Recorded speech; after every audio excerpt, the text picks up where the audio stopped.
বৈষম্য বিরোধী ছাত্র আন্দোলনের অন্যতম সমন্বয়ক ও জাতীয় নাগরিক কমিটির মুখ্য সংগঠক সার্জিস আলম বিয়ে করেছেন। ৩১ জানুয়ারি ফেসবুকে একটি ছবি পোস্ট করে সার্জিস আলমকে শুভেচ্ছা জানান অন্তর্বর্তীকালীন সরকারের যুব ও ক্রীড়া উপদেষ্টা আসিফ মাহমুদ। কেউ না বুঝলেও আমরা আপনার প্রয়োজন বুঝি, আর তাই তো অত্যাধুনিক ফিচার সম্বলিত বিভিন্ন সাইজ আর কালারের ২৫০টিরও বেশি ডিজাইন অপশন নিয়ে ওয়ালটন স্মার্ট ফ্রিজ বোঝে আপনার প্রয়োজন।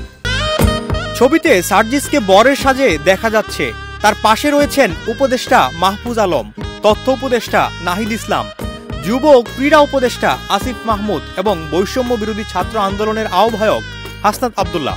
পোস্টে উপদেষ্টা আসিফ লিখেন, নবজীবনে পদার্পণে অভিনন্দন সার্জিস ভাই, বিবাহিত জীবন সুখের হোক।